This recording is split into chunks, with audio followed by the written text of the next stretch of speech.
Yes, good evening everyone. चलिए, जो branch का रिवीजन लेक्चर था अपना, उसमें आगे कंटिन्यू करते हैं। और अगला जो टॉपिक है अपना वो है इंडिपेंडेंट ब्रांच की अकाउंटिंग। डिपेंडेंट ब्रांच की अकाउंटिंग हमने देखा, 4 मेथड देखा। अब इंडिपेंडेंट ब्रांच की अकाउंटिंग देखते हैं।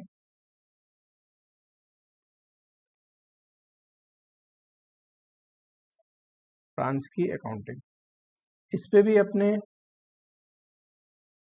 जो भी टॉपिक बनते हैं और जितने भी क्वेश्चन बनते हैं, सब एटलीस्ट हर एक टॉपिक पे एक एक क्वेश्चन जरूर करेंगे जो पास्ट ईयर में आया है, कि रिवीजन के साथ साथ आपको कंसेप्चुअल क्लियरिटी के साथ साथ थोड़ा कॉन्फिडेंस भी आए। ठीक, इसमें आपको ध्यान होगा, मैंने बोला था एक तो जर्नल एंट्री जरूरी है, क्योंकि डिपेंडेंट में क्या है कि जर्नल एंट्री पूछता नहीं है और इम्पोर्टेंट भी नहीं है, पर ये इंडिपेंडेंट है।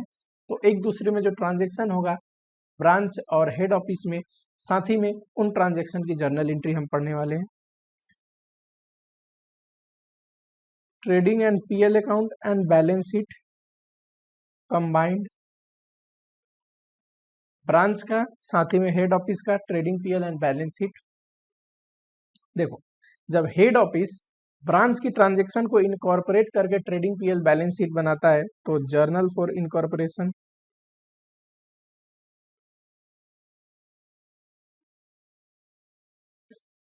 चांसेस कहां से है क्वेश्चन पूछने के, तो ये यहां से टॉपिक बनते हैं और यहीं से क्वेश्चन पूछे जाते हैं।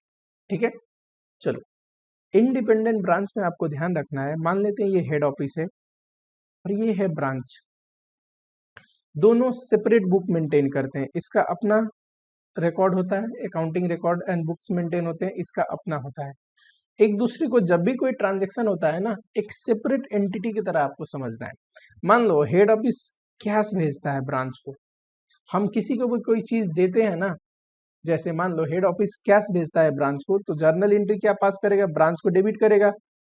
ब्रांच को पैसे दिया, लेने हैं ब्रांच से, टू हेड ऑफिस के बुक से कैश एंड बैंक क्रेडिट करोगे, है ना। सिमिलरली सेम ट्रांजेक्शन की ये एंट्री क्या पास करेगा, इसके पास क्या आया, कैश एंड बैंक डेबिट, है ना, टू हेड ऑफिस से लिया है ना, तो हेड ऑफिस क्रेडिटर के टाइप का हो गया। यानी कि हेड ऑफिस के बुक में जितने भी हेड ऑफिस ने सामान भेजा, उसके लिए डेटर को सॉरी ब्रांच को एज ए डेटर ट्रीट करेगा, और जितनी भी चीजें ब्रांच ने लिया है हेड ऑफिस के से, तो उसके लिए ब्रांच हेड ऑफिस को क्रेडिटर ट्रीट करेगा। ठीक, ध्यान रखना, जिनको भी जिनसे हमें पैसे लेने होते हैं या कोई भी चीज लेनी होती है, जो हमारे डेटर है, उनको हम डेबिट करते हैं, और जिनको भी हमें पैसे देने होते हैं उसको हम क्रेडिट करते हैं, वो हमारे क्रेडिटर है। आउटस्टैंडिंग है, ये एसेट है, तो ये लायबिलिटी है। करेक्ट, इस कंसेप्ट को बस ध्यान रखोगे, सब समझ में आ जाएगा। सिमिलरली अगर गुड्स सेंड हुआ है तो हेड ऑफिस एंट्री पास करेगा, branch account debit to goods send. इसके बदले ये क्या एंट्री पास करेगा, ब्रांच, इसके पास गुड्स आया ना, तो गुड्स रिसीव लिखो या goods send to branch account करो, क्योंकि आप तो अकाउंटिंग कर रहे हो ना। तो goods send to branch debit या goods receive from head office, actual में एंट्री ये पास करता है, पर आप एक कॉमन एंट्री रख सकते हैं, ठीक, to head office. Similarly just reverse करते हैं, कई बार ब्रांच भी तो हेड ऑफिस को ट्रांसफर करता है, जैसे ब्रांच ने कैश भेजा हेड ऑफिस को, ब्रांच कई बार गुड्स रिटर्न कर देता है हेड ऑफिस को, तो देखो हेड ऑफिस को डेबिट करेगा। टू, अगर कैश भेजा तो कैश एंड बैंक, गुड्स भेजा तो goods receive from head office या गुड्स सेंड टू ब्रांच। एक कोई लेजर वो हेड ऑफिस अपने बुक में खोला होता है, उसी गुड्स के लिए goods send to branch, branch खोला होता है goods receive from head office. मैं सिर्फ गुड्स सेंड अकाउंट करके लिखता हूँ, goods send to branch, common आपकी अंडरस्टैंडिंग के लिए। ठीक, चलो, वैसे ही हेड ऑफिस किससे ले रहा है, ब्रांच से ले रहा है ना, तो ब्रांच को क्रेडिट करेगा, टू ब्रांच लिखोगे, जो भी ब्रांच होगा, और डेबिट क्या करेगा, जो चीज आया।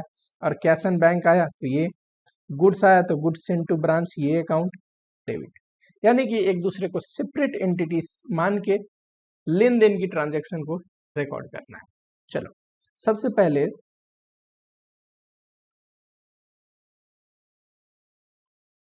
कुछ जर्नल एंट्री देखते हैं, और आपको इतना बस कंसेप्ट याद रखना है, सारे जर्नल एंट्री हो जाएंगे। देखो लिखा है सेल्स एट ब्रांच, ब्रांच ने अपना कुछ गुड्स बेचा, हेड ऑफिस कोई एंट्री नहीं करेगा, वो तो ब्रांच अपना एंट्री करेगा, ब्रांच ने बेचा तो दोनों सेपरेट बुक मेंटेन कर रहे हैं, है ना। ब्रांच क्या एंट्री पास करेगा, तो अगर कैश में सेल हुआ तो कैश अकाउंट डेबिट, क्रेडिट में सेल हुआ तो debtor account debit to sales, ठीक है। ब्रांच एक्सपेंस, ब्रांच पे कोई खर्चा हुआ है, अगर ब्रांच ही वो खर्चा पे कर रहा है तो क्या एंट्री पास करेगा, एक्सपेंस अकाउंट डेबिट, ब्रांच के लिए वो खर्चा है, टू कैश एंड बैंक। अब मान लो पे नहीं किया है, पेएबल है, तो आउटस्टैंडिंग एक्सपेंस है, एक्सपेंस पेएबल।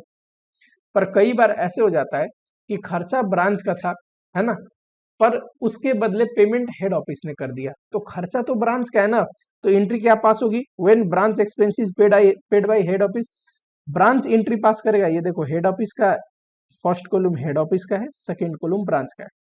अगर खर्चा ब्रांच का है तो ब्रांच को रिकॉर्ड करना चाहिए एक्सपेंस अकाउंट डेबिट, पर ब्रांच ने तो पे किया नहीं, पे कर दिया हेड ऑफिस उस खर्चे को, तो टू हेड ऑफिस करेगा। कैश एंड बैंक तो गया नहीं, तो हेड ऑफिस को क्रेडिट करनी पड़ेगी ना, हेड ऑफिस को क्रेडिट देना पड़ेगा, क्योंकि वो पेमेंट किसने किया, हेड ऑफिस, ठीक। हेड ऑफिस क्या एंट्री पास करेगा, सेम चीज का, ब्रांच अकाउंट डेबिट, ब्रांच से लेने हैं, टू कैश एंड बैंक, जो पेमेंट किया उसके लिए। समझ में आया क्या। वैसे ही कलेक्शन फ्रॉम डेटर, मान लो हेड, ये किसका डेटर, ब्रांच का डेटर, मान लो ब्रांच में सेल करता है, ब्रांच डेटर से कलेक्शन करना है। अब कई बार होता क्या है ना, ब्रांच सेल किया और ब्रांच ही कलेक्ट किया, तो हेड ऑफिस को तो इससे कोई लेना देना नहीं, ब्रांच एंट्री पास करेगा, कैश एंड बैंक आया, डेबिट टू डेटर अकाउंट। लेकिन कई बार होता क्या है कि पैसे डेटर किसका, ब्रांच का, कलेक्शन कौन कर लेता है, हेड ऑफिस। मान लो कि सेमी डेटर है, हेड ऑफिस ने भी उसको बेच रखा है और ब्रांच ने भी उसको बेच रखा है, और उस बंदे ने क्या किया कि ब्रांच का भी पैसा हेड ऑफिस को ही दे दिया। अब दोनों सेपरेट एंटिटी है, मैं बार बार समझा रहा हूं आपको।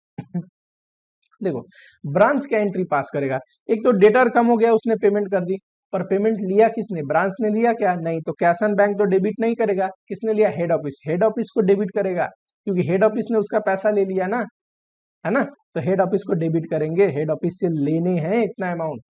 चलो वैसे ही हेड ऑफिस को देखो, हेड ऑफिस के पास कैश एंड बैंक आया, cash and bank account debit, summary entry है, ठीक। टू ब्रांच को क्रेडिट देगा, क्योंकि ब्रांच का पैसा इसने लिया है। पेमेंट मेड टू क्रेडिटर, अगर ब्रांच अपने क्रेडिटर को पेमेंट करे, हेड ऑफिस कोई एंट्री पास नहीं करेगा, और ब्रांच क्या एंट्री पास करेगा, क्रेडिटर कम हो गया, debit to cash and bank, ठीक। सिमिलरली अगर क्रेडिटर की पेमेंट हेड ऑफिस कर देता है, क्रेडिटर किसका, ब्रांच का, ब्रांच ने किससे उधार में सामान दिया होगा, पेमेंट किसने कर दिया, हेड ऑफिस ने। देखो ब्रांच क्या एंट्री पास करेगा, तो एक तो क्रेडिटर कम करेगा, पर कैश एंड बैंक तो गया नहीं, क्योंकि उसने पेमेंट करी नहीं, तो क्या एंट्री पास करेगा, क्रेडिट किसको देगा, हेड ऑफिस को। सिमिलरली हेड ऑफिस क्या एंट्री पास करेगा, branch debit to cash and bank, है ना। चलो goods send to branch, goods send to branch, head office क्या एंट्री पास करेगा, एक तो ब्रांच को डेबिट करेगा, सामान भेजा, जितनी भी चीज जो हेड ऑफिस ब्रांच को भेजता है उसके लिए ब्रांच को डेबिट करता है, और ब्रांच के बिहाफ पे रिसीव करता है उसके लिए ब्रांच को क्रेडिट करता है, यही तो सीख रहे हैं। वैसे ही ब्रांच के लिए बताओ, जितनी भी चीज जो ब्रांच हेड ऑफिस को दे रहा है तो उसके लिए हेड ऑफिस को डेबिट कर रहा है, और जितनी भी चीज जो ब्रांच ले रहा है हेड ऑफिस के लिए उसके लिए हेड ऑफिस को क्रेडिट दे रहा है। सिंपल इतना कंसेप्ट याद होगा, बचा हुआ आप इजिली कर सकते हैं। टू गुड्स एंड, वही एंट्री ब्रांच क्या पास करेगा, तो गुड्स आया ना, goods receive from head office लिख सकते हो, या एक ही अकाउंट खोलो, तो goods in to branch to head office. अगर रिटर्न हो गया गुड्स, तो जो एंट्री किया है जस्ट रिवर्स कर दीजिए। वैसे ही कैश का ट्रांजेक्शन देखो, कई बार हेड ऑफिस ब्रांच को कैश देता है, तो branch account debit to cash, branch account debit to bank, और ब्रांच क्या एंट्री पास करेगा, cash and bank debit to head office. अगर रिटर्न हो गया तो, या रिवर्स ट्रांजेक्शन, जैसे ब्रांच ने अगर हेड ऑफिस को पैसे भेजे तो जस्ट इसकी उल्टी एंट्री पास कर दो। Good send from one branch to another branch on the behalf of head office, ये रहा हेड ऑफिस, ठीक है, ये रहा ब्रांच 1, ये रहा ब्रांच 2, ठीक। चलो हेड ऑफिस देखो, कोई भी ब्रांच एक दूसरे से डील नहीं करते, सब डील करते हैं through head office. Head office कई बार इंस्ट्रक्शन देता है ब्रांच 1 को, मान लो बोला कि आप ब्रांच 2 को 50,000 का गुड्स भेज दीजिए, ठीक। अब ये ब्रांच के लिए ब्रांच 2 कोई एक अननोन पार्टी की तरह है, इसने किसके इंस्ट्रक्शन पे गुड्स भेजा, हेड ऑफिस के ब्रांच इंस्ट्रक्शन पे, तो इसको लेना देना है हेड ऑफिस से। इसने रिसीव किया है तो इसको भी लेना देना है हेड ऑफिस से, क्योंकि हेड ऑफिस ने ये गुड्स दिलवाया है ना उसको। तो ब्रांच एक दूसरे को लेके एंट्री पास नहीं करते, हमेशा ट्रांजेक्शन होता है through head office. Head office एक इंटरमीडिएट है, हेड ऑफिस के इंस्ट्रक्शन से होता है। तो इसमें क्या एंट्री पास करेंगे, देखो बड़ा सिंपल है। हेड ऑफिस पास करेगा जो भी रिसीविंग ब्रांच है उसको डेबिट करेगा, और जो दे रहा है ना रिसीविंग ब्रांच, जब भी ब्रांच को कुछ मिलता है हेड ऑफिस डेबिट करता है ब्रांच को, ठीक। और जो ब्रांच दे रहा है उसको सेंडिंग ब्रांच को क्या करेगा, क्रेडिट। हमारे केस में रिसीविंग ब्रांच कौन है, B2, सेंडिंग ब्रांच कौन है, B1। तो branch 2 account debit to branch 1 account, ठीक है। अच्छा, ब्रांच क्या एंट्री पास करेंगे अपने बुक में, मान लो ब्रांच 1 है, ठीक है, जिसने गुड्स भेजा है। इसको कोई लेना देना नहीं ब्रांच 2 से, इसने तो हेड ऑफिस के बोलने से भेजा है ना। तो head office to goods sent, head office को डेबिट करेगा और गुड्स गया तो गुड्स को क्रेडिट करेगा। ब्रांच 2 देखो, इसको गुड्स आए तो goods receive from head office या गुड्स सेंट टू ब्रांच, एक ही अकाउंट। मैंने बार बार बोला हूं कि मैं एक ही अकाउंट करके आपको जर्नल एंट्री सिखा रहा हूं। गुड्स आए, ठीक है, टू हेड ऑफिस को क्रेडिट देगा क्योंकि हेड ऑफिस के इंस्ट्रक्शन पे गुड्स मिला है। ये इसके लिए ये किसको ओ करता है, हेड ऑफिस को। ब्रांच को एक दूसरे से कोई लेना देना नहीं। सेमी एंट्री यहाँ पे लिखी हुई है। चलो, cash in transit and goods in transit. कई बार कैश या गुड्स इन ट्रांजिट हो जाता है, यानी कि भेजा तो गया लेकिन जो बैलेंस शीट डेट है, मान लो हेड ऑफिस ने गुड्स भेजा ब्रांच को या कैश भेजा ब्रांच को, और बैलेंस शीट डेट को जिस दिन बुक क्लोज हुई उस दिन ब्रांच को कैश मिला ही नहीं। ट्रांजिट मतलब रास्ते में रह गया, ठीक। जैसे कि अकाउंट ट्रांसफर किया, अकाउंट में कुछ प्रॉब्लम आ गई, ट्रांसफर अभी हुआ नहीं। चेक डिपॉजिट किया, चेक में कुछ प्रॉब्लम आ गई, उसके अकाउंट में क्रेडिट हुआ नहीं, है कि नहीं। वैसे ही गुड्स भेजा, गुड्स किसी भी रीजन से डिले हो गया, उसके पास रिसीव हुआ नहीं, ठीक है। तो इसको बोलते हैं कैश इन ट्रांजिट या गुड्स इन ट्रांजिट। एक तो तरीका है कि इस गुड्स को जब ये भेजा होगा, इसने तो एंट्री पास कर ली। सबसे बेहतर तरीका हमेशा याद रखना, जब गुड्स एक दूसरे से सेंड होगा, रिसीविंग डिपार्टमेंट अपनी बुक में एंट्री पास करेगा। यानी कि हेड ऑफिस अगर ब्रांच को गुड्स भेज रहा है और ट्रांजिट में रह गया, कैश भेज रहा है ट्रांजिट में रह गया, तो इस गुड्स इन ट्रांजिट और कैश इन ट्रांजिट की एंट्री ब्रांच करेगा इस केस में, ठीक है। कैसे लिखेगा, goods receive, goods in transit या फिर cash in transit debit to head office. अगर रिवर्स केस होता, मान लो यहाँ हेड ऑफिस है, यहाँ ब्रांच है, ब्रांच ने भेजा है तो ब्रांच को एंट्री पास नहीं करेगा, इसने तो भेजा होगा तो एंट्री पास कर ही दिया होगा, और ट्रांजिट में है तो ट्रांजिट के लिए हेड ऑफिस पास करेगा एंट्री। जो भी रिसीविंग डिपार्टमेंट होता है, जिसके पास गुड्स आने वाली होती है, उसको जर्नल एंट्री पास करना होता है। क्या एंट्री पास करेगा, गुड्स इन ट्रांजिट या कैश इन ट्रांजिट जो भी है उसको डेबिट करेगा टू ब्रांच। ब्रांच से सामान आ रहा है तो ब्रांच को क्रेडिट करनी पड़ेगी ना, है ना। चलो, फिक्स एसेट अकाउंट। देखो, फिक्स एसेट जब भी बाई होता है, यहाँ पे थोड़ा स्पेस क्रिएट करते हैं।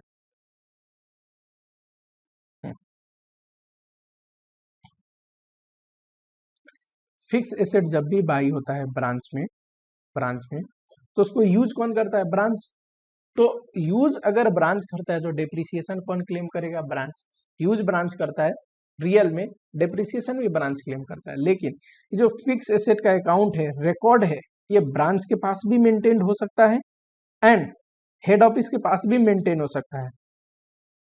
हेड ऑफिस भी फिक्स एसेट का अकाउंट मेंटेन कर सकता है, अब ब्रांच भी कर सकता है, ठीक। मान लो ब्रांच को ज्यादा अकाउंटिंग नहीं करनी तो हेड ऑफिस मेंटेन कर देगा ब्रांच के फिक्स एसेट का। लेकिन इसका कदापि ये मतलब नहीं है कि रिकॉर्ड मेंटेन हो रहा है तो हेड ऑफिस उस फिक्स एसेट को यूज कर रहा है, नहीं नहीं नहीं। हमेशा फिक्स एसेट कौन यूज कर रहा है, ब्रांच। ब्रांच के लिए बाई हुआ है, ब्रांच यूज करेगा। बस अकाउंटिंग रिकॉर्ड कौन मेंटेन करेगा, किसके बुक में वो फिक्स एसेट दिखेगी, ठीक। अगर ब्रांच की ही बुक में दिख रही है तब तो बड़ा सिंपल हो गया, जैसे फिक्स एसेट की नॉर्मल एंट्री पढ़ते हैं वैसे ही होगा। आ जाओ जरा देखो, फिक्स एसेट जब बाई कर रहे हैं, ठीक है, अगर ब्रांच ने ही खुद से बाई किया तो हेड ऑफिस को कोई लेना देना नहीं, ये एंट्री पास करेगा fix asset account debit to cash and bank, है ना। समरी एंट्री है, आप डेबिट क्रेडिट लिख लेना, ठीक। अगर फिक्स एसेट बाई हुआ है और पेमेंट किसने किया है, हेड ऑफिस ने। तो देखो ब्रांच एक तो फिक्स एसेट को डेबिट करेगा, उसके बुक में एसेट आया, और हेड ऑफिस को क्रेडिट करेगा। कैश एंड बैंक तो गया नहीं, पर हेड ऑफिस ने पेमेंट किया तो हेड ऑफिस को क्रेडिट करनी पड़ेगी, उतने के लिए हेड ऑफिस हमारा क्रेडिटर बन गया। ठीक। अच्छा, हेड ऑफिस क्या एंट्री पास करेगा, ब्रांच के लिए पैसा खर्च किया ना, तो ब्रांच को debit to cash and bank. जब साल के एंड में डेप्रिसिएशन चार्ज करना होगा तो डेप्रिसिएशन कौन चार्ज करेगा, एसेट ब्रांच का है तो ब्रांच चार्ज करेगा, depreciation account debit to fix asset. Head office क्या करेगा, कुछ भी नहीं करेगा, है ना। चलो, मेंटेन्ड एट एचओ, इसका मतलब कभी मत समझना कि हेड ऑफिस फिक्स एसेट को यूज कर रहा है। फिक्स एसेट को यूज कौन कर रहा है, ब्रांच। खरीदा भी ब्रांच के लिए गया है, बस अकाउंटिंग रिकॉर्ड फिक्स एसेट का कौन मेंटेन कर रहा है, हेड ऑफिस। चलो, अगर ब्रांच ने खुद से खरीदा तो अब देखो ब्रांच अपनी बुक में क्या एंट्री पास करेगा, अपने बुक में फिक्स एसेट तो डेबिट कर नहीं सकता ब्रांच, क्यों, अकाउंटिंग रिकॉर्ड हेड ऑफिस में मेंटेन होगी ना।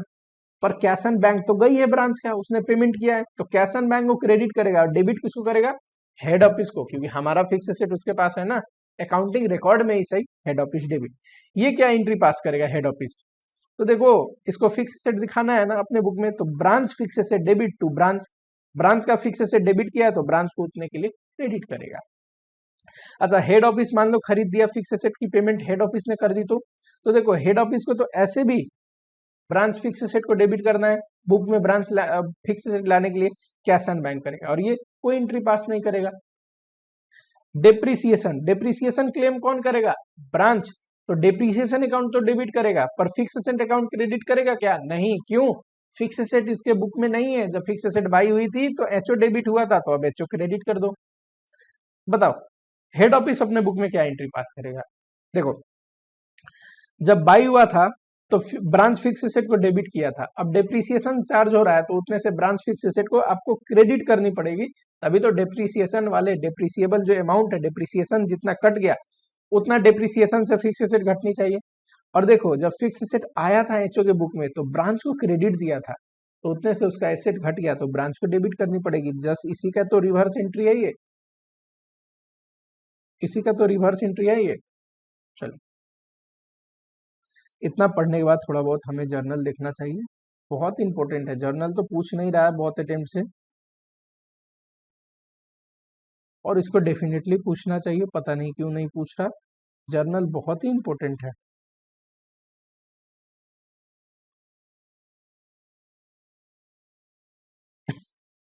चलिए ध्यान से पहले क्वेश्चन में पढ़ना कि किसकी बुक में एंट्री करनी है। मैंने एचओ का बुक और ब्रांच का बुक दोनों में समझा रहा था हर एक ट्रांजेक्शन की एंट्री, और आपके दोनों का बुक का नहीं पूछेगा, आपकी एग्जामिनेशन में पूछेगा कि एचओ के बुक में करो या ब्रांच के बुक में करो। Give journal entry in the book of, बताना जरा, हेड ऑफिस टू रेक्टिफाई और एडजस्ट द ट्रांजेक्शन। इसको रिकॉर्ड करिए करने के लिए, या कुछ गड़बड़ी हो गई तो रेक्टिफाई करने के लिए, पर किसके बुक में एंट्री पास करनी है बताओ फटाफट से, हेड ऑफिस की बुक में। फटाफट से अगर एंट्री पास कर दिया आपने ब्रांच की बुक में, एक नंबर भी नहीं मिलेगा, तो इसको ध्यान से पढ़ना, ठीक। Good send to branch 12,000 stolen during transit, ठीक है कोई बात नहीं। Branch manager refuse to accept the liability, देखो जब भी कोई लॉस हो जाता है ना तो हमें उस लॉस को बुक करनी पड़ती है। ब्रांच मैनेजर रिफ्यूज कर दिया तो एचओ तो बुक करेगा। जब एचओ गुड्स भेजा होगा तो पता है क्या एंट्री पास किया होगा, goods send to branch account, यही पढ़ा है हमने। लेकिन जब गुड्स लॉस हो गया तो एक तो लॉस को डेबिट करेगा, गुड्स लॉस्ट इन ट्रांजिट करके, क्यों, लॉस हमारे लिए नुकसान है, डेबिट करेगा तभी तो पीएल में जाके डेबिट होगी टू, सॉरी ये एंट्री गलत हो गया, जब भेजा होगा तो क्या पास करा होगा, branch account debit to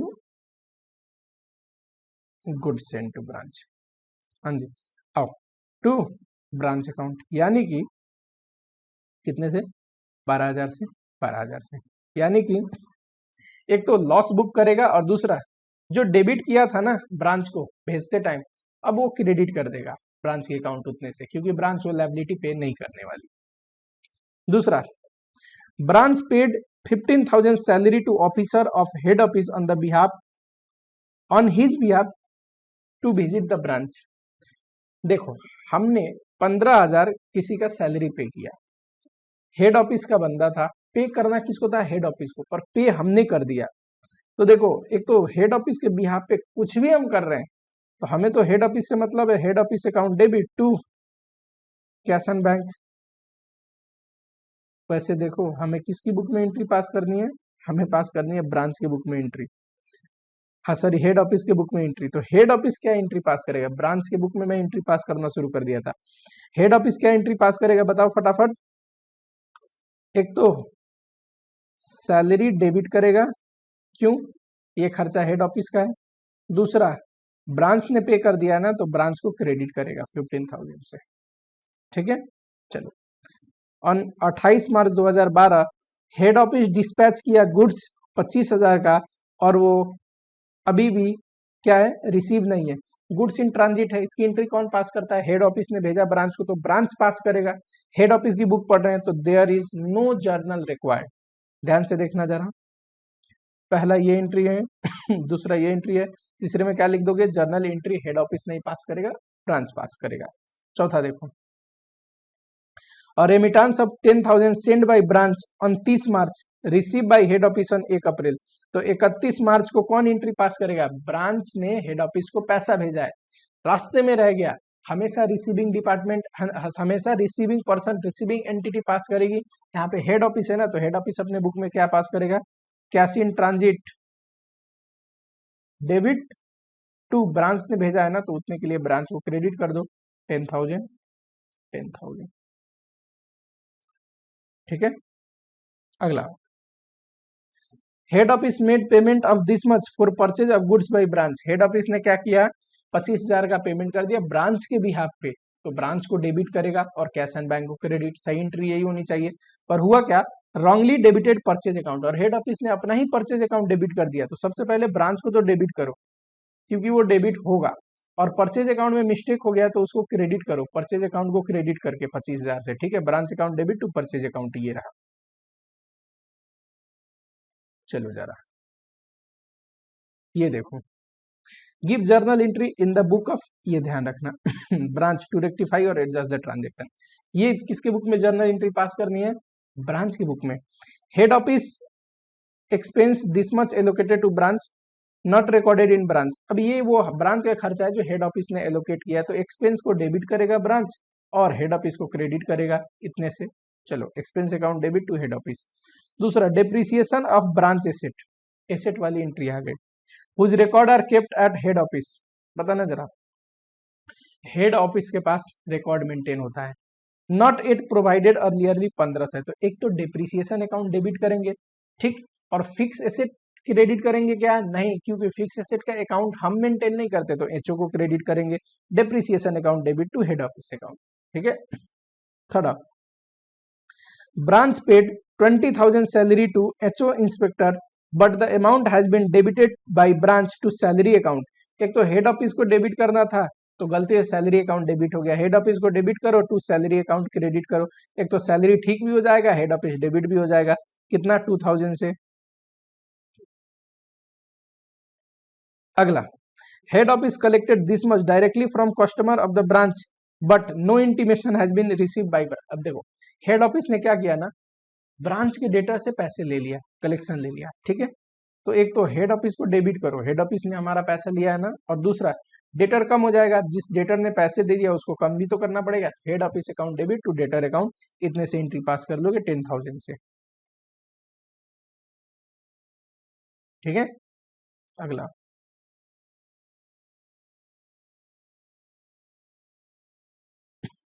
a remittance of 15,000 sent by branch not yet received by head office। मतलब ना ब्रांच ने हेड ऑफिस को भेजा है तो इसकी एंट्री कौन पास करेगा, जो रेमिटेंस भेजा हमने कैश इन ट्रांजिट का, हेड ऑफिस। हम किसकी बुक पढ़ रहे हैं, ब्रांच का, तो no journal entry is required, ठीक है। Last, branch A incurred advertisement expense कितना, 3,000 on the behalf of branch B. बताना जरा, एक दूसरे ब्रांच ने एक दूसरे के लिए खर्चा पे किया या गुड सेंड किया तो उसके लिए किसको डेबिट करता है ब्रांच, हेड ऑफिस को डेबिट करता है। बताओ, मैंने गुड सेंड का एग्जांपल लिया था, head office debit to cash and bank 3,000 3,000। देखो हमने भले ही ब्रांच बी के लिए वो खर्चा पेमेंट किया तो कैश एंड बैंक तो क्रेडिट होगा, लेकिन ब्रांच को डेबिट नहीं करेंगे, हेड ऑफिस के इंस्ट्रक्शन पे करते हैं। हर एक अकाउंट हेड ऑफिस से लिंक होके होता है, हम हेड ऑफिस को जानते हैं, ब्रांच को नहीं जानते, ठीक है। चलो, एक ये बड़ा छोटा सा है पर अच्छा क्वेश्चन है, आते रहता है। हमने अभी आपको पढ़ाया था ना कि हेड ऑफिस अपने बुक में क्या एंट्री पास करेगा अगर ब्रांच 1 ब्रांच 2 को गुड्स भेजता है तो, या कैश भेजता है तो। जो भी रिसीविंग ब्रांच है, ब्रांच 2 हमारे केस में है, उसको डेबिट करेगा। जो सेंडिंग ब्रांच है, ब्रांच 1, उसने दिया है ना गुड्स तो उसको क्रेडिट करेगा, या दिया है कैश तो उसको क्रेडिट करेगा, करेक्ट। उसी में बेसिक क्वेश्चन है। पर है क्या कि देखो ट्रांजेक्शन इंटर ब्रांच के बहुत सारे हैं, पर क्या कह रहा है, एडजस्टमेंट जर्नल शो करिए इनकॉर्पोरेट करने के लिए इंटर बैंक ट्रांजेक्शन। तो देखो एक एक चीज को जर्नल एंट्री पास ना करके सबसे बढ़िया क्या होगा कि नेट में देख लिया जाए कि किस ब्रांच ने किसको कितना दिया। जितने भी लेने वाले ब्रांच है, रिसीविंग ब्रांच है, उनको डेबिट कर देंगे एंड में, है ना। और जितने भी देने वाले ब्रांच है, सेंडिंग ब्रांच है, नेट में जिन्होंने जितना सेंड किया है उनको क्रेडिट कर देंगे, हेड ऑफिस के बुक में एडजस्टमेंट हो जाएगा, ठीक। तो पहले नेट में डेबिट क्रेडिट निकालेंगे, कितना दिया और कितना लिया, चारों ब्रांच का लिख लोगे, ठीक। बारी बारी ट्रांजेक्शन देखो, सबसे पहले दिल्ली ब्रांच का ट्रांजेक्शन डालना। रिसीव फ्रॉम मुंबई, मुंबई ने भेजा है ना दिल्ली ब्रांच को, तो देखो मुंबई को क्रेडिट करोगे और दिल्ली को डेबिट करोगे 35,000 से। And this much from Kolkata, Kolkata से भी लिया है इसने, तो देखो सेंड किसने किया, कोलकाता ने, कोलकाता में क्रेडिट डालोगे और फिर इसके लिए दिल्ली ब्रांच को डेबिट डालोगे। तो देखो पहली एंट्री में दिल्ली ब्रांच डेबिट होगा 50,000 से, और जितना जो भेजा, मुंबई ने 35,000 भेजा था तो उसको डेबिट करेंगे, वैसे ही कोलकाता ने 15,000 भेजा था, सॉरी, तो उसको क्रेडिट करेंगे। सेंडिंग के लिए हमेशा क्रेडिट देगा हेड ऑफिस, रिसीविंग ब्रांच को हमेशा डेबिट करेगा हेड ऑफिस, ठीक है। ऐसे ही जब सारे ट्रांजेक्शन पास कर लोगे तो नेट में डेबिट क्रेडिट निकाल लेना, और जब डेबिट क्रेडिट निकाल लेना तो एक जर्नल एंट्री क्या पास करना, देखो दो ब्रांच है जिन्होंने नेट में लिया हुआ है, एक सेकेंड है,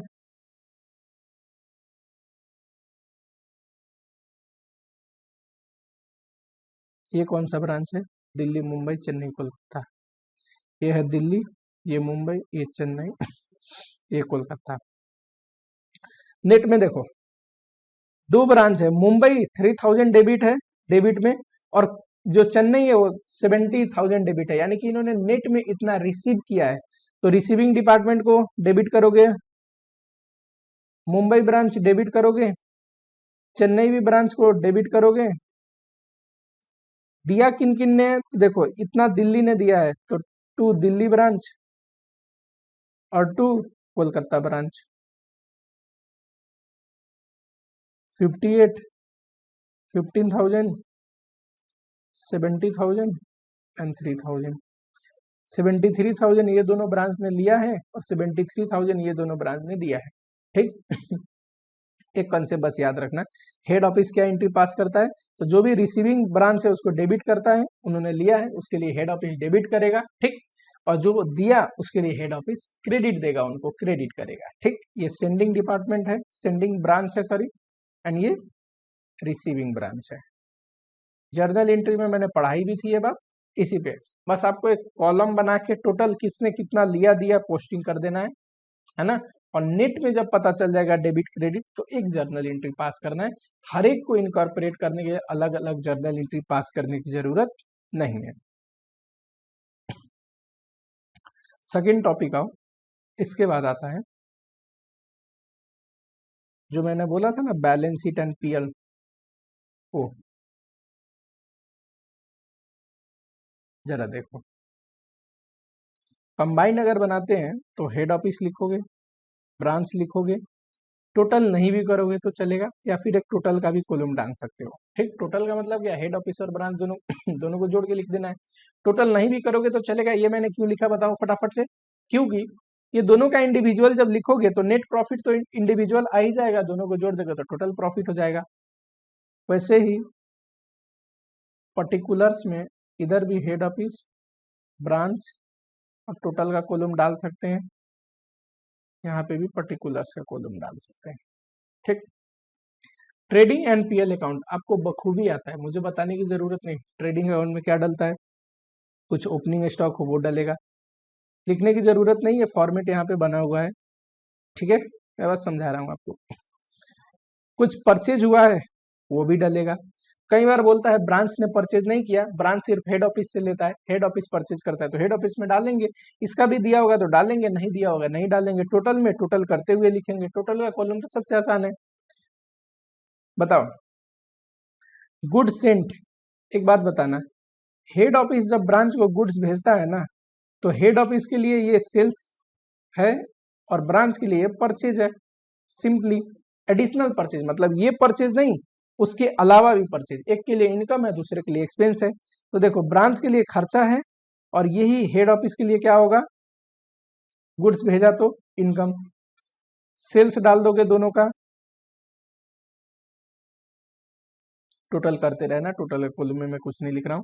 अगर कोई गुड्स शॉर्टेज हो गया है तो शॉर्टेज डाल दोगे, ठीक है, हेड ऑफिस ब्रांच दोनों में हो सकता है या किसी एक का दे सकता है, ठीक। शॉर्टेज है तो याद रखना यहां से तो स्टॉक जा रहा है, क्योंकि वो स्टॉक हमने बेचा नहीं होगा, है ना, वो स्टॉक डिस्ट्रॉय हो गया। लेकिन एक चीज ध्यान रखना, पीएल में इस शॉर्टेज को, इस लॉस को, वेस्टेज को अब डालना मत भूलना, ठीक। अगर कोई लॉस हुआ है, स्टोलन हुआ है, शॉर्टेज हुआ है तो उसको पीएल में डेबिट भी करता है। टू, कोई डायरेक्ट एक्सपेंस है आप लिख लोगे, टू ग्रॉस प्रॉफिट निकाल लोगे। देखो ग्रॉस प्रॉफिट निकल गया तो क्लोजिंग स्टॉक भी निकल जाएगा, कैसे, बैलेंसिंग फिगर। मैं हमेशा से आपको समझाता हूं और समझाता रहूंगा ये बात कि एग्जाम में सटीक बनाने के लिए ना, फटाफट की मिस्टेक ना हो, ग्रॉस प्रॉफिट निकाल लेना, क्लोजिंग स्टॉक को बैलेंसिंग फिगर डाल देना, आपको अलग से क्लोजिंग स्टॉक की कैलकुलेशन करने की जरूरत नहीं। और ग्रॉस प्रॉफिट कैसे निकलेगा, तो 100% ग्रॉस प्रॉफिट का इंफॉर्मेशन दिया होगा कि हेड ऑफिस कितने ग्रॉस प्रॉफिट चार्ज करके बेचता है और ब्रांच कितना percent gross gross profit charge करके बेचता है। अभी एक स्टैंडर्ड क्वेश्चन देखेंगे जो बहुत बार पूछा हुआ है, ऑटोमेटिक आपको समझ में आ जाएगा। बाई ग्रॉस प्रॉफिट यहां आप लेके आओगे, सारे पीएल के जो इनडायरेक्ट खर्चे हैं वो डाल दोगे दोनों के। इनडायरेक्ट खर्चे का मतलब एडमिनिस्ट्रेटिव एक्सपेंस हो गया, सैलरी एक्सपेंस हो गया, कोई डिप्रिसिएशन वगैरह है, कुछ भी जो भी इनडायरेक्ट खर्चे हैं सब डाल दोगे और लास्ट में आ जाएगा नेट प्रॉफिट। क्या मैं कुछ मिस कर रहा हूँ, बताओ फटाफट से, 100% मिस कर रहा हूँ, बस आपको लिखना है, स्पेस मैंने छोड़ा हुआ है, क्या मिस कर रहा हूँ। हेड ऑफिस जब गुड्स भेजता है ब्रांच को, तो कई बार कॉस्ट पे ना भेज के किस प्राइस पे भेजता है, कॉस्ट में कुछ प्रॉफिट मार्जिन चार्ज करके। अगर वो गुड्स ब्रांच में पड़ी हुई हैं, जैसे ब्रांच के क्लोजिंग स्टॉक हो गया, उसमें स्टॉक रिजर्व भी होगा, ब्रांच का ओपनिंग स्टॉक हो गया तो उसमें स्टॉक रिजर्व भी होगा। ओपनिंग स्टॉक इस बार बिका होगा, इनकम है, तो ओपनिंग का स्टॉक का जो रिजर्व है वो आप लिखोगे और क्लोजिंग स्टॉक रिजर्व है, क्लोजिंग स्टॉक रिजर्व है, वो आप डेबिट करोगे, ठीक है। ब्रांच वाले कॉलम में डालोगे कि हेड ऑफिस में, अरे हेड ऑफिस ने वो पैसे चार्ज करे थे ना, हेड ऑफिस ने वो प्रॉफिट चार्ज करे थे ना, तो अनरियलाइज हो या रियलाइज हो तो हेड ऑफिस के लिए हुआ तो हेड ऑफिस में आप डालोगे, ठीक है। याद रखना, बहुत सारे बच्चे ब्रांच का स्टॉक है और ब्रांच में ही डाल देते हैं, ऐसा नहीं करना आपको, ठीक है। चलो, ये सिंपल सा ट्रेडिंग पीएल है।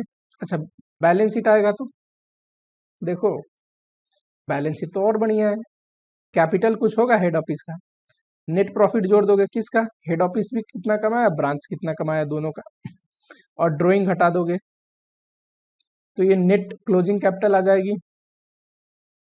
जितने भी लायबिलिटी है सारे हेड ऑफिस के और ब्रांच के पेयर बाय पेयर जोड़ोगे, यानी कि क्रेडिटर को क्रेडिटर के साथ जोड़ दो, लोन को लोन के साथ जोड़ दो, है ना। फिक्स एसेट ये भी जोड़ोगे ठीक।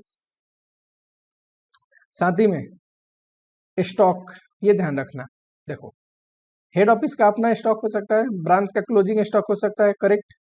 ये टोटल हो गया closing stock, less stock reserve भी तो है, क्लोजिंग स्टॉक में कुछ रिजर्व भी तो होगा, वो घटाने के बाद जो आएगा ना, ये क्लोजिंग स्टॉक होता है। वैसे ही कैश एंड बैंक, बताना जरा फटाफट से, हेड ऑफिस का अपना हो सकता है, ब्रांच का अपना हो सकता है, प्लस कुछ ट्रांजिट में भी हो सकता है तो वो भी तो जोड़नी पड़ेगी, है ना, तो वो भी लिख लोगे, ठीक। ऐसे ही हेड ऑफिस एंड ब्रांच दोनों का एसेट, दोनों का लायबिलिटी जोड़ दो, ऑटोमेटिकली बैलेंस शीट मैच हो जाएगा। क्वेश्चन देखें,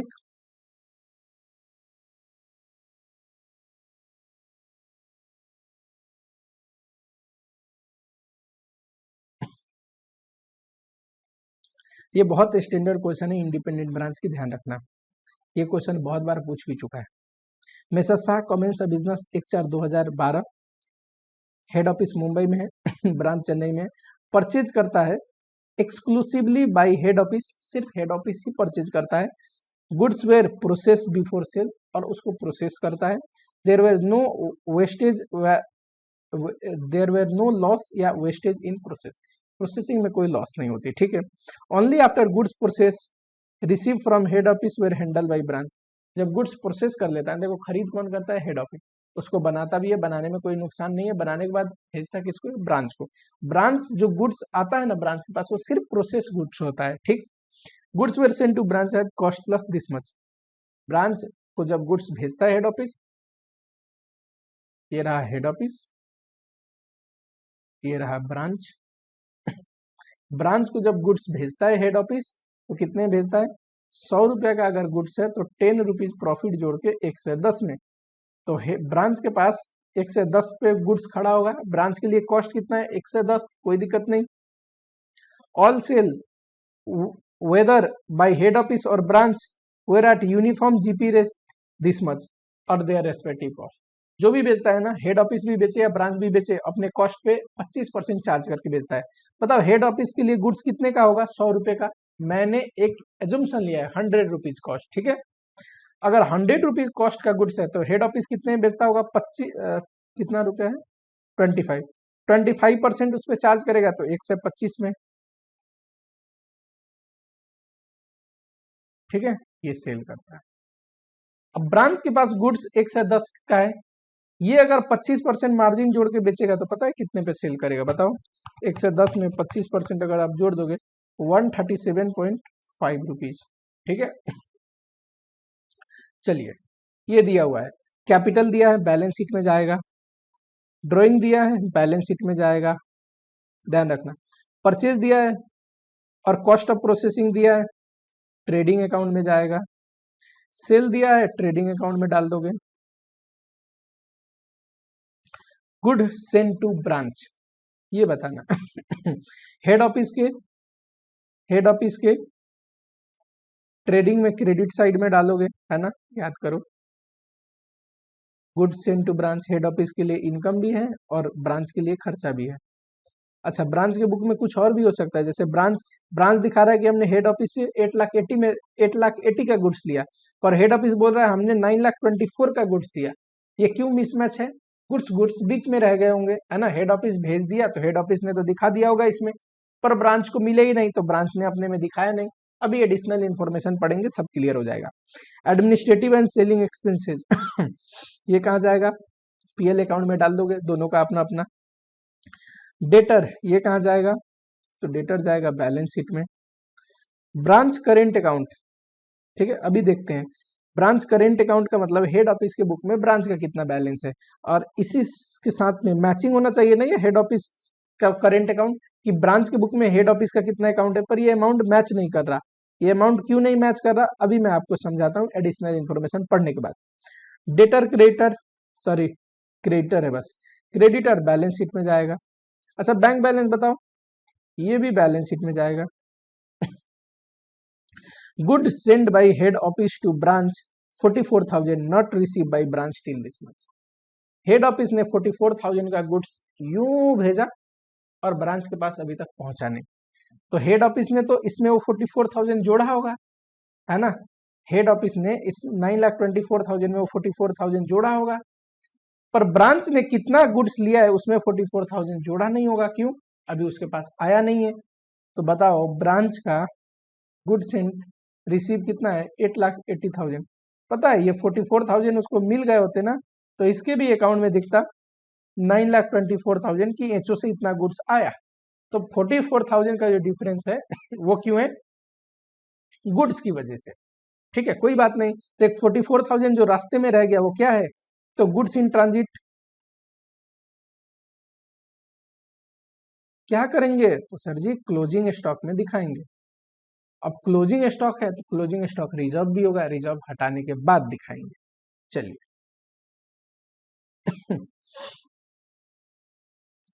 अगला देखो, remittance of 4,300 sent by branch to head office was also not similarly received up to this month.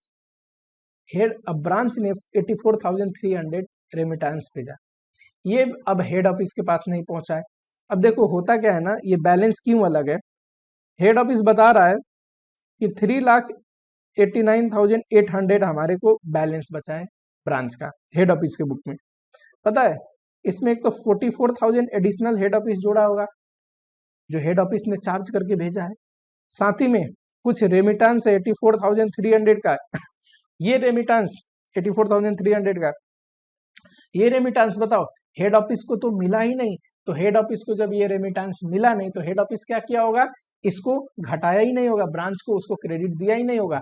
मैं बस आपको समझा रहा हूं, इसको क्वेश्चन से कोई लेना देना नहीं।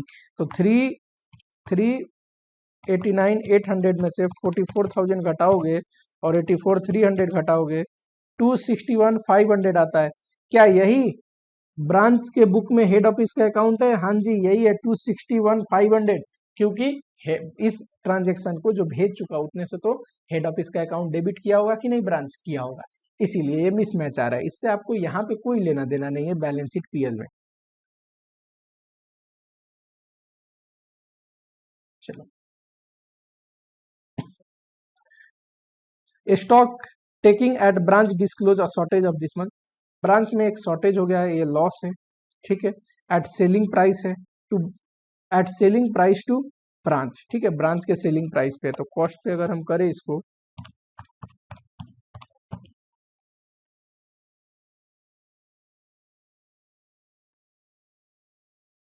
सेलिंग प्राइस टू ब्रांच, तो ब्रांच के कॉस्ट पे अगर करें इंटू 110 तो ये 16,000 पे आएगा। देखो 20,000 का है। अब जब भी शॉर्टेज वगैरह होता है ना, ये शॉर्टेज वगैरह हमेशा कॉस्ट पे आपको रिड्यूस करना है, कॉस्ट पे दिखाना है, ठीक। पर ये कितना है ब्रांच के सेलिंग प्राइस पे, ब्रांच का सेलिंग प्राइस क्या है 137.5 रुपीज, यहाँ याद करो 137.5 रुपीज। कॉस्ट पे लाना है, ब्रांच के लिए कॉस्ट कितना था 110, तो 110 का पता करोगे तो कितना आएगा, ये आएगा 16,000। तो ब्रांच के लिए कितना कॉस्ट है 16,000 इस गुड्स का, तो ब्रांच के कॉस्ट पे दिखाओगे तो 16,000 आपको क्रेडिट साइड में ट्रेडिंग अकाउंट में दिखानी है। चलो फटाफट से करते हैं। देखो purchase account as it is डाल दोगे, इसमें कोई रॉकेट साइंस नहीं है। Cost of processing as it is डाल दोगे, ये भी दिया हुआ है। गुड्स रिसीव फ्रॉम एचओ ये रहा, और गुड्स सेंड टू ब्रांच ये रहा। इसके लिए इनकम है, इसके लिए एक्सपेंस है। एक काम करना सबसे बढ़िया है, हमने जोड़ा ना कि 44,000 ये रिकॉर्ड करेगा, तो एक काम करो ये 44,000 यहाँ पे भी जोड़ के लिख सकते हो आप, या नहीं भी जोड़ के लिख सकते हो। अगर यहाँ पे जोड़ के लिखोगे 9,24,000 दिखा दोगे, कोई दिक्कत नहीं है, ठीक। सेल्स दिया हुआ है। शॉर्टेज जो था बड़ा सिंपल है, जो शॉर्टेज था वो आपको 16,000 रुपया कॉस्ट पे, वो 20,000 लिखा है, लेकिन ब्रांच का सेलिंग प्राइस है जो कि 137.5 है, और ब्रांच के लिए कॉस्ट कितना है 110, तो इतने पे करोगे तो कॉस्ट पे आ जाएगा, है कि नहीं, तो 16,000 घटेगा। अब देखो एक और लास्ट में दिया है, cost of unprocessed goods at head office ये रहा, एक क्लोजिंग स्टॉक है। तो क्लोजिंग स्टॉक में दो स्टॉक होगा, प्रोसेस अनप्रोसेस। देखो हेड ऑफिस के पास तो दोनों टाइप के गुड्स है ना, रॉ मटेरियल अनप्रोसेस है एंड प्रोसेस फिनिश गुड्स है ठीक। तो ये क्या है, प्रोसेस गुड्स का हमें पता नहीं क्लोजिंग स्टॉक, ठीक है, पर ये हमें पता है, तो ये मैंने लिख लिया। अब ग्रॉस प्रॉफिट निकालते हैं। देखो सबसे पहले हेड ऑफिस का ग्रॉस प्रॉफिट निकालते हैं, क्योंकि ग्रॉस प्रॉफिट अगर मैं डाल दूंगा तो बैलेंस क्लोजिंग स्टॉक तो खुद ही निकल जाएंगे हेड ऑफिस के लिए देखो, ये बाहर में हेड ऑफिस सेल करता है 12,80,000, और हेड ऑफिस का सेलिंग प्राइस कितना है बताओ, हेड ऑफिस का सेलिंग प्राइस कितना है, 25% कॉस्ट पे मार्जिन जोड़ के बाहर में सेल करता है। तो इसमें से ग्रॉस प्रॉफिट निकालोगे तो ये अगर 1 से 25 है तो 25 कितना, सिमिलरली 9,24,000 ब्रांच को भेजा है, ये 10% सेलिंग प्राइस पे 10% कॉस्ट पे प्रॉफिट चार्ज करके भेजता है, तो ये 1 से 10 है तो 10 कितना, जरा बताना हेड ऑफिस का ग्रॉस प्रॉफिट कितना आएगा। अच्छा मैं आपको बता दूं, जो सॉल्यूशन है ना इंस्टीट्यूट का वो बहुत ही अलग टाइप का कर देता है, और फाइनल आंसर जो है वो सेम ही आएगा आपका ये हम क्या निकाल रहे हैं, gross profit of head office 3,40,000। अच्छा, ब्रांच का ग्रॉस प्रॉफिट बताओ, ब्रांच ने कितना बेचा है, 8,20,000 का। ब्रांच का पता है 137.5 सेल प्राइस है और 110 कॉस्ट है। तो हर एक प्रोडक्ट पे मान लेते हैं मैंने एजम्पशन लिया है, तो 137.5 माइनस 110 अगर आप करोगे तो 27.5 रुपीज प्रॉफिट जुड़ा हुआ है ना। बताओ 8,20,000 डिवाइड बाई 137.5 इंटू 27.5, ये आ गया 1,64,000।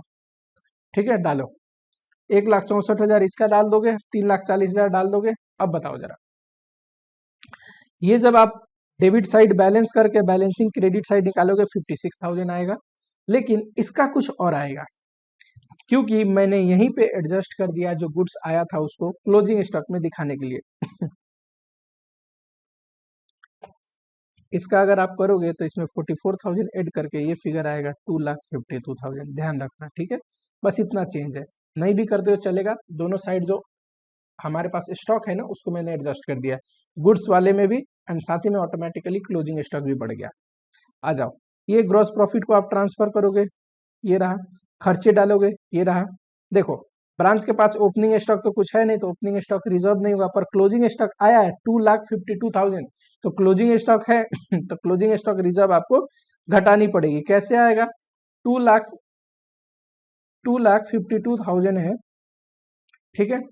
देखो एचओ हमें कितने में गुड्स को भेजता है, 100 का गुड्स 10% अगर चार्ज करा जाए तो 110 पे है ना, ये अगर 110 पे है तो 10 कितना, हेड ऑफिस के लिए वही 10 रुपया मार्जिन ऐड है ना।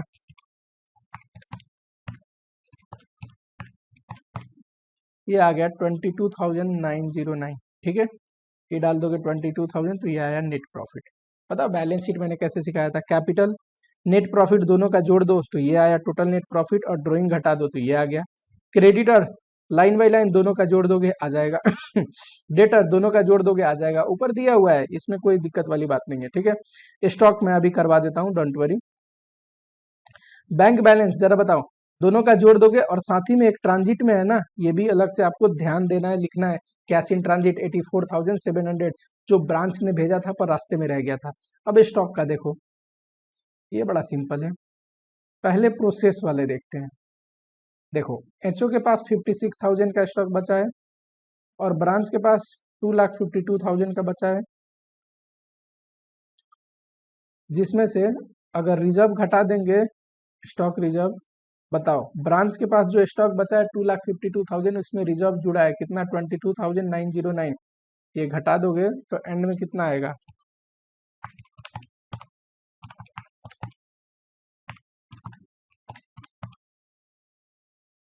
2,85,091 प्लस अनप्रोसेस भी तो है कुछ 1,00,000, तो ये टोटल में आएगा 3,85,091।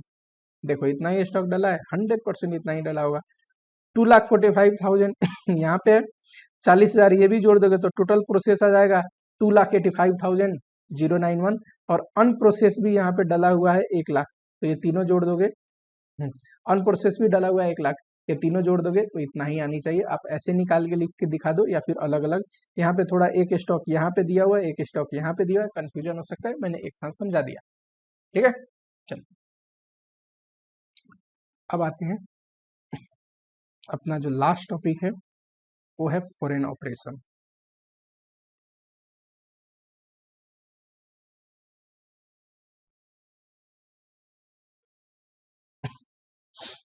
देखो फॉरेन ऑपरेशन का मतलब, जब हम बिजनेस मान लो हेड ऑफिस इंडिया में और एक्सपांड करके फॉरेन में भी करते हैं, तो जो ब्रांच फॉरेन में है ना वो हमारे लिए फॉरेन ऑपरेशन है।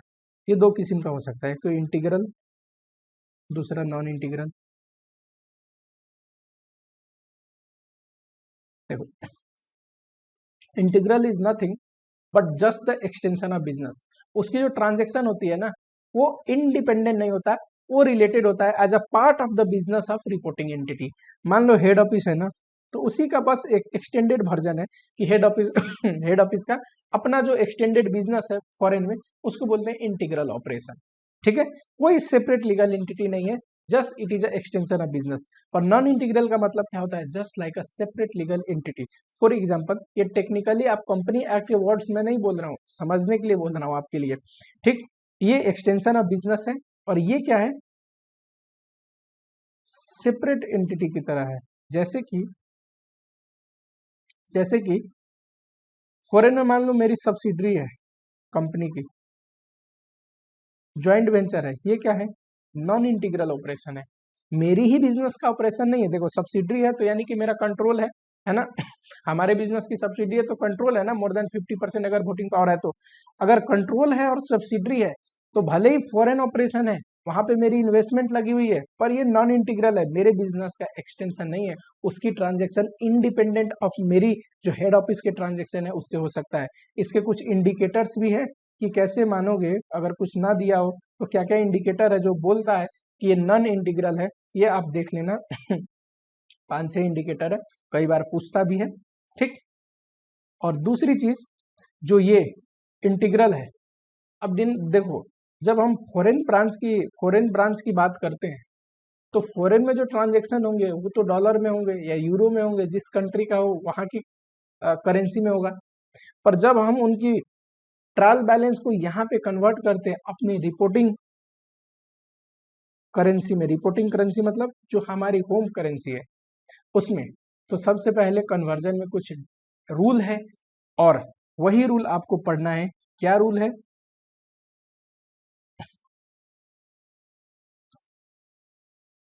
मॉनेटरी आइटम जो है, मॉनेटरी आइटम आपको ध्यान होगा AS11 का जो रिवीजन लेक्चर है उसमें पढ़ाते वक्त मैंने बोला था, मॉनेटरी आइटम जो है वो always converted at a closing rate, balance sheet date पर जो रेट होगा उस पर आप क्लोज करेंगे। मॉनेटरी आइटम का मतलब क्या होता है, वो money held asset and liability जिसका receivable and payable fix and determined amount of money में हो, जैसे डेटर क्रेडिटर हो गया, लोन वगैरह हो गए। ये नॉन मॉनेटरी आइटम है, जैसे फिक्स एसेट हो गई, इन्वेंट्री हो गई।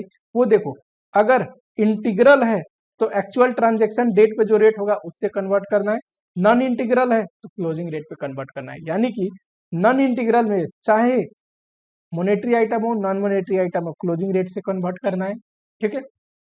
लेकिन अगर इंटीग्रल है तो मॉनेटरी आइटम क्लोजिंग रेट से, नॉन मॉनेटरी आइटम बताओ फटाफट से, डेट ऑफ ट्रांजेक्शन उस दिन जो भी रेट था, जिस दिन वो ट्रांजेक्शन हुई उस रेट से। जैसे फिक्स रेट है तो फिक्स रेट जब खरीदी गई थी जो रेट था उस रेट से कन्वर्ट करेंगे।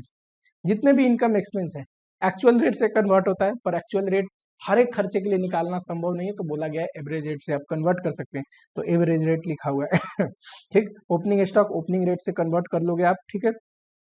क्लोजिंग स्टॉक क्लोजिंग रेट से, ठीक है। बैलेंस आपको कन्वर्ट करने की जरूरत नहीं, हेड ऑफिस के बुक में एचओ का बैलेंस, एचओ के बुक में हेड ऑफिस का बैलेंस ये दिया रहेगा, ठीक है। तो ये कन्वर्ट करने की जरूरत नहीं है, उनके बुक में डॉलर में होगा, हमारे बुक में जो रुपी में होगा ये ऑलरेडी देगा क्वेश्चन में। वैसे उन्होंने गुड्स कितना रिसीव किया वो डॉलर में दिखा रहा होगा, पर हमने कितना गुड्स भेजा रुपी में ये हमें दिया रहेगा क्वेश्चन में। तो बैलेंस कन्वर्ट करने की जरूरत नहीं हेड ऑफिस एंड ब्रांच का, goods send and goods receive का। ट्रायल बैलेंस बनाओगे और जो भी करेंसी फ्लक्चुएशन आता है, डिफरेंस आता है, उसको पीएल में भेजोगे, अगर इंटीग्रल है तो, नॉन इंटीग्रल है तो फॉरेन करेंसी ट्रांसलेशन रिजर्व में भेजोगे। जब तक कि वो नॉन इंटीग्रल का हम सेल ऑफ नहीं करते, डिस्पोज ऑफ नहीं करते उस ब्रांच का, तब तक। जब करते हैं तो उसके बाद इसको जनरल रिजर्व में भेज देंगे, ठीक है। चलो यहाँ पे एक चीज करेक्ट कर लेना, जो ये है ना प्रेफरेंस शेयर कैपिटल, ये preference share capital monetary item है। क्वेश्चन देखे,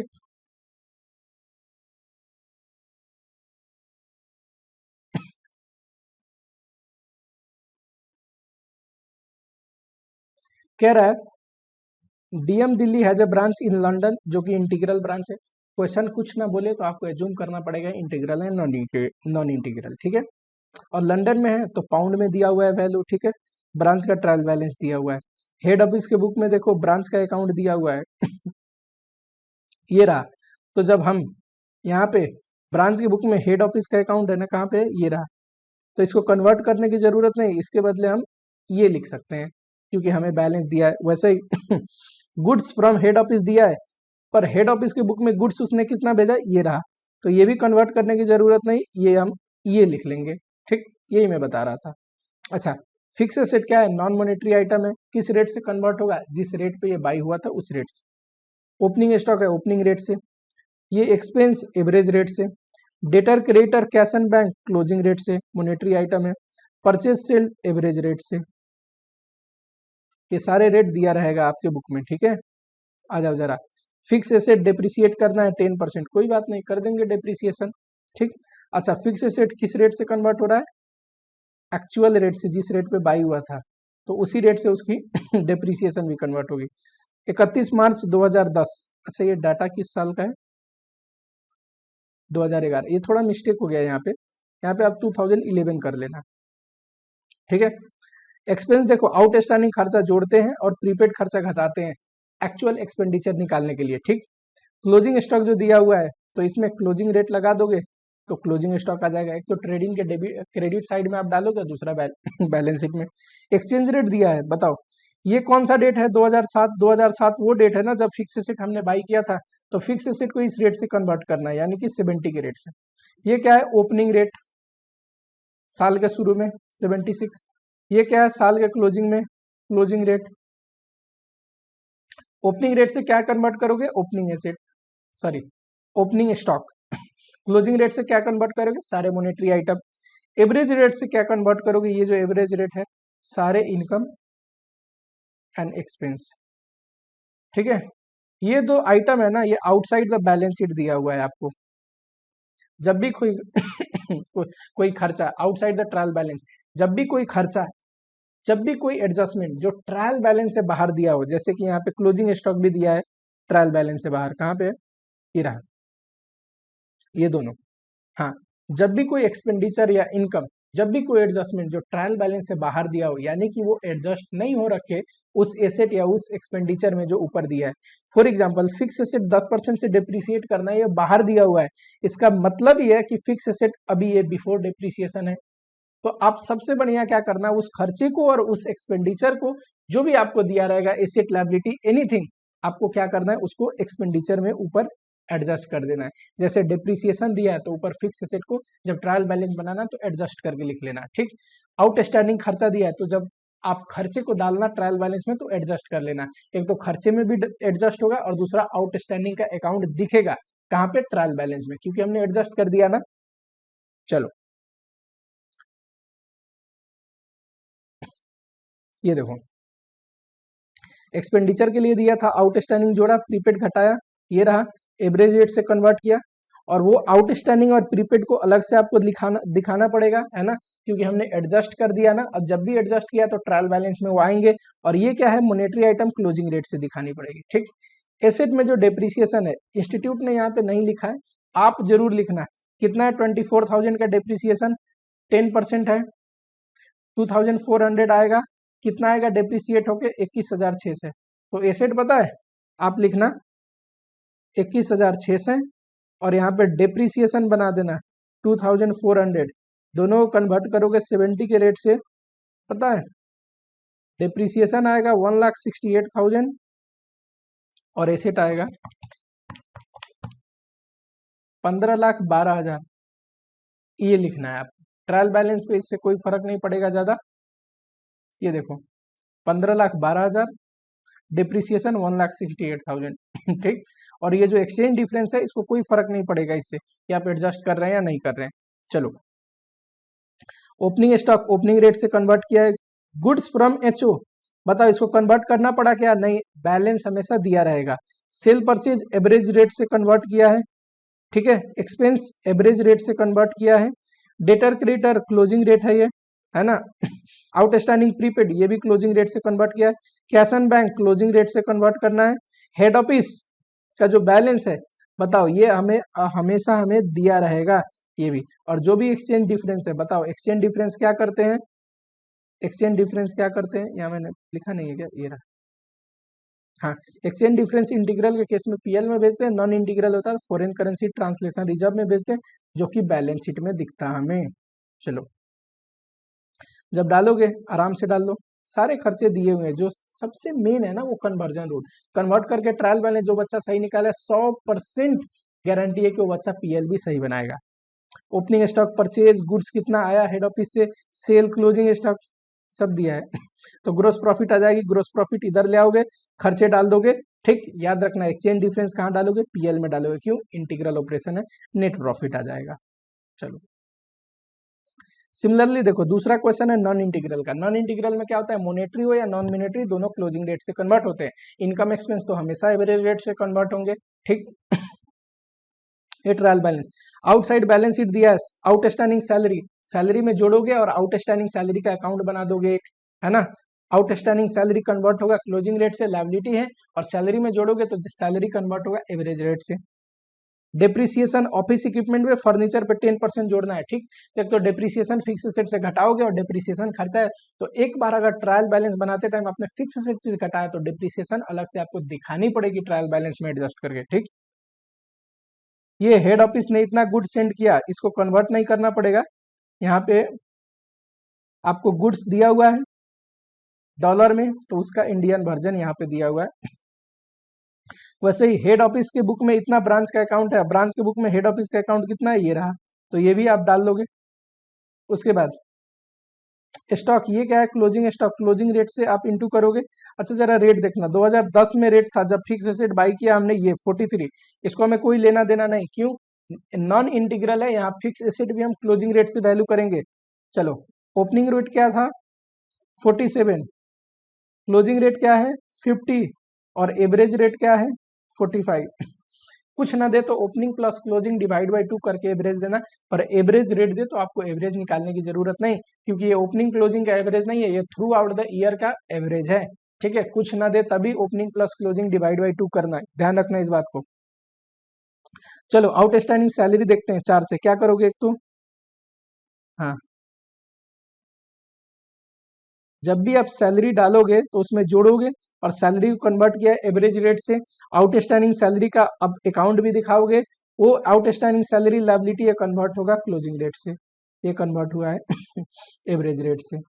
सिमिलरली 10% आपको क्या करना है, डेप्रिसिएशन, बताना जरा, ये रहा।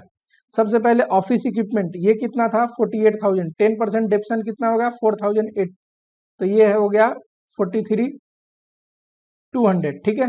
43,200 को भी क्लोजिंग रेट से और डेप्रिसिएशन को भी क्लोजिंग रेट से। वैसे ही furniture and fixture after depreciation ये आएगा और डेप्रिसिएशन लिखोगे तो ये आएगा, दोनों को कन्वर्ट करना है क्लोजिंग रेट से, ठीक, क्योंकि मोनेटरी क्लोजिंग डेट से कन्वर्ट करना है, क्योंकि नॉन मोनेटरी आइटम भी नॉन इंटीग्रल के केस में क्लोजिंग डेट से कन्वर्ट होते हैं। स्टॉक बताओ, ओपनिंग स्टॉक है ये, बताना जरा, ओपनिंग रेट से कन्वर्ट हुआ है। परचेज सेल, ये एवरेज रेट से इंटू कर दोगे। Goods Saint from, goods receive होना चाहिए, रिसीव फ्रॉम हेड ऑफिस, ये रहा, तो वो बैलेंस आपको दिया है नीचे 15 लाख, है ना, सॉरी ऊपर, ये देखो 15 लाख हमेशा दिया रहेगा, बैलेंस कभी कन्वर्ट नहीं करना पड़ता है। Rent, insurance, trade expenses average rate से कन्वर्ट करोगे, खर्चे हैं। हेड ऑफिस का अकाउंट ये रहा डॉलर में, और ये हमें क्वेश्चन में ऑलरेडी दे रखा है, किसमें, रूपी में, हमेशा दिया रहेगा एडिशनल इंफॉर्मेशन में। क्रेडिटर क्या है, क्लोजिंग रेट से आप कन्वर्ट करोगे। डेटर क्लोजिंग रेट से कन्वर्ट करोगे। कैश एंड बैंक ये भी क्लोजिंग रेट से कन्वर्ट करोगे। जो भी एक्सचेंज डिफरेंस आया ये क्या है, फॉरेन करेंसी ट्रांसलेशन रिजर्व, कहाँ दिखेगा, बैलेंस शीट में दिखेगा। अब जब कन्वर्ट कर लोगे तो बैलेंस शीट पीएल बहुत आसान है, सेल डालोगे, ओपनिंग स्टॉक, परचेज, ये गुड्स कितना लिया, कैरीज इनवर्ड, ये सारा दिया हुआ है। क्लोजिंग स्टॉक बताओ, क्लोजिंग डेट से कन्वर्ट करके डालोगे, ठीक। ग्रॉस प्रॉफिट, अच्छा आप ये बोल सकते हैं कि सर आपने क्लोजिंग स्टॉक को क्यों नहीं कन्वर्ट किया, आपकी सहूलियत के लिए आप क्लोजिंग स्टॉक को भी ट्रायल बैलेंस में दिखा सकते हैं, पर goods Saint from branch, goods Saint from head office जो है, गुड्स कितना आया है उसको एडजस्ट करना पड़ेगा, उससे बेहतर है कि उसको छोड़ दो, क्लोजिंग स्टॉक को बस आप मत डालो ट्रायल बैलेंस में और सबके अकाउंट को एडजस्ट करके आप डाल दो ट्रायल बैलेंस में, ठीक। क्लोजिंग स्टॉक आपने डाल दिया, ग्रोस प्रॉफिट आया, ग्रोस प्रॉफिट के बाद सारे खर्चे डाल दिए, डिप्रिसिएशन वगैरह, तो नेट प्रॉफिट आया।